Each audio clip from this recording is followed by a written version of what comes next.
Hello and welcome to another MyMaths walkthrough. This is task 188, solving linear equations. This time we're going to have unknowns on both sides. Okay, so the main task really is to get all the unknowns on one side, normally the left hand side, and then it's fairly straightforward solving point after you've done that first step. So if I start with 4x take away 1 equals 9x plus 8, this is my opening question, and it says simplify, which does it simplify to? If I put the 9x on this side, so I've got to take it off this side, so take 9x off and take 9x off this side, I'll get minus 5x take away 1 equals 8, and then if I take the minus 1, put this side, it becomes plus 1, so it becomes plus 1 on this side, 9, 8, 1 is 9, so I get that bit, right?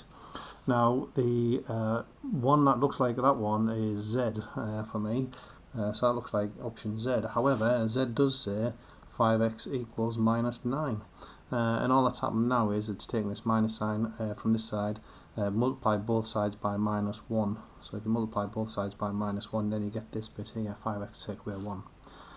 Another way to look at that one is if I start with a 4x take away 1 equals 9x plus 8, is to realise that the 9x is bigger than the 4x. Okay, so you leave the 9 alone, or you just swap it around straight away. So you can actually turn the equation around. It's a bit dodgy doing that, but you can do it. So you can say 9x plus 8 equals 4x take away 1. So these are the same thing. And now if I just do this little trick where I get most of them to start off with on this side, then I can start with the equation again. So I'll take the 4x off there, so I'll take it off this side, so I end up with 5x plus 8 equals minus 1 because I took the 4x off, and now I take the 8 off this side, so I take 8 off, I get 5x equals minus 1 take away the 8 is minus 9, which is option Z for me. Okay, so you can just go and get everything on the left hand side straight away and do that as a matter of course, but you do end up with this sometimes, a mess where you end up with a negative number of your letters, and to avoid that, if you realise where most of the x's are, you can actually just turn the equation around straight away and rewrite it, and then set off on this version where you got most of them here. Okay, so that's just the opening question. Right, here we go. So solving equations then. So we've got my first equation is 30 equals 2x plus 6. Now I don't like that, so straight away I'm just going to turn that around. I'm going to write 2x plus 6 equals 30. So I'm allowed to do that. I'll just turn it around straight away. And then I can start the solving part. So I'll take away this 6 is plus 6s, I'll take it off, so 2x equals 24, and now I'll divide by 2 to get rid of this 2, and I end up with x equals 12 for that question. The next one down I've got is 3x take away 7 equals x plus 1. Now I don't need to do anything here because most of the x's are over this side. 3x is much bigger than just an x, so now I can start solving. So I'll take away an x off this side, so get rid of that one, is 2x take away 7 equals 1. Notice that it's 2x, not it's just 3. You just don't take off the x, it's 3x's, take away 1x, it's just left with 2x's.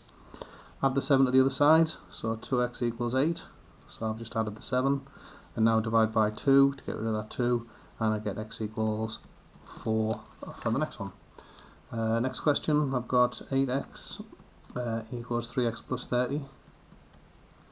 Okay, so I'm good. 8x is bigger than 3x, so I can leave that there. Just take the 3x off, so I'll take the 3x off here. You get 5x equals 30, divide by 5, x equals 6. Next question. Okay, next one I've got is 2x. So it says 2x plus 19 equals 12x take away 1 over 1. Now obviously 12x is much bigger than 2x's, so I'm going to turn it around. So I'm going to say 12x take away 1 over 1, 1 over 1, if I can write it in 1 over 1, equals 2x plus 19. So I'm just immediately turn that round so that it's in the version I like, where most of them are on the left. Now I take the 2x off, so I take the 2x off there, 10x take away 1 over 1 equals 19. Add the 1 over 1, so add 1 over 1, 10x equals 120, and then divide by the 10. X equals just 12. Okay. The next one I've got is 4x take away 3 equals 12x take away 27. 12x is bigger than 4x, so I'm going to turn it round. So 12x take away 27 equals 4x take away 3. Okay. Now I'll start solving it. So let's answer that one. Start solving it. So take the 4x off here. So you get 8x take away 27 equals minus 3. Add the 27 onto this side. 8x equals 24. And then divide by the 8. And you get x equals 3 for that question. Okay. So that's that one done. And then the last one on this page is 4 plus 8x equals minus 31 plus x. I'm good there. 8x is bigger than just normal x. So take the x off. Take the x off there. I'm left with 4 plus 7x equals minus 31. I'm going to take the 4 off here. So I take the 4 off there. 7x equals minus 35. Not making mistakes with negative numbers. And then dividing by 7. X equals minus 5. Okay. So that's page 1 where there was 15 points there. So page 2, got 22 points to get on page 2. So must be a bit more work to go in. Let's have a look at this one then. So we've got my opening question. The camera so I can actually see the camera. See the book. There it is there. What have I got? I've got 3x plus 13 equals minus 17 minus 3x. Now 3x is bigger than minus 3x, so away I go. So I just add the 3x on this side because it's minus on that side, so you've got to add it this side. 6x plus 13 equals minus 17. Take off the 13. 6x equals minus 30. And then divide by 6. X equals minus 5. So that's that one. It says give any answers as fractions are appropriate. Okay. And now when it says give any answers as fractions are appropriate, the actual boxes are set up so you can see whether it's going to be a fraction or not.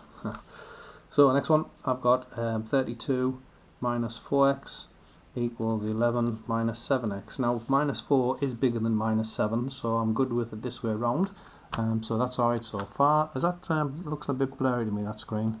I'm just going to have a mess about with the camera. I think it's because it's on the other page, isn't it? Oh. No, that's about as good as it's going to get, I'm afraid. Bit of a not a professional setup, this is it really. Never mind. Oops. Okay, so let's go for this one. So I was just saying minus 4 is bigger than minus 7, so I'm happy. So add the 7x on this side because it's take away there. So you get 32 plus 3x equals 11. Now take away the 32 off this side, so I'd take off that side. 3x equals minus 21, and then divide by 3, and you get x equals minus 7, which looks okay. And the next one I've got is 5x plus 13 equals minus 52 minus 8x. Now this looks a bit dodgy, but 5 is bigger than minus 8. Okay, so you've got to make sure you understand that 5 is bigger than minus 8. So add the 8x over here. I get 13x plus 13 equals minus 52. Take away the 13. 13x equals minus 65. Please make sure you're not getting mistakes on negative numbers. Divided by 13. X equals minus 5. Okay. Use a calculator if you're not very sure of the actual division. Next one we've got is minus 2 plus 3x equals minus 8 plus 18x. Now obviously 18 is much bigger than 3, so I'm going to turn it round. So I've got minus 8 plus 18x equals minus 2 plus 3x, and then I'm going to solve it. So that's step 1. Just looking outside. So take away the 3x, you get minus 8 plus 15x equals minus 2. Add the 8 over here, so 15x equals 6, and then divide it by 15, so x equals 6 over 15. Okay, now 6 over 15 I can actually cancel down, divide them both by 3, you get 2 over 5 as the answer. Now let's see what it says about simplifying. Give any answers fractions where appropriate. So it doesn't say anything about simplifying, so I'm going to put 6 over 15 on the answer and just see what happens when I go to mark it. The next one, I'll do that at the end. So 4 plus 25x equals 15x plus 20. And then you get, so that's bigger than that one, so that's good. So take away 15x now. 4 plus 10x equals 20. take away the 4, you get 10x equals 16, and then divide by the 10, x equals, well, 10 goes to 16 once, and there's 6 left over when you were dividing by 10, so there's your fraction. Okay, and then you can simplify that fraction, I guess, 1 and 3 over 5. You should always really simplify fractions, dividing top and bottom by the same number, in this case 2. Okay, last question before I throw in that answer where I'm not going to simplify the fractions. Let's have a look. So this is where I've got to think of a number. I'm thinking of a number, so when we think of a number, we normally call it n. Okay, I'll multiply it by 9n, and I subtract 134, so I take away 134. I get the same answer, so it's going to be equal to, if I multiply by 3, so I've multiplied the number by 3, and then I subtract 8. So that's that sentence written out as an equation, and now I just have to solve the equation. So take away the 3n, so I get 6n, take away 134 equals minus 8, add the 134, 6n, just stupid throat, equals 126, and divide by 6 and equals 21. Okay, so the problem there was just getting the algebra down. So you just think of a number called n, times by 9, 9n, subtract 134, take away 134, that's how you set it up. Get the same answer, so it's equal to, if I multiply by 3, so 3 times the number, take away 8, and that's just the abbreviation of that whole sentence there. That's it. Now let's just check if I can put that fraction in without having to cancel it down and get 4 points. So the answer that I had was 6 over 15. So if I put 6 over 15 in the computer, 6 over 15, and press mark it, yep, it's giving me all the marks. So the moral of the story is, when you get to this part, you don't have to cancel the fractions down. It's good practice to cancel them down, but you don't have to. Okay, that's it. Close that one. That's it for solving equations with the unknown on both sides. Good luck.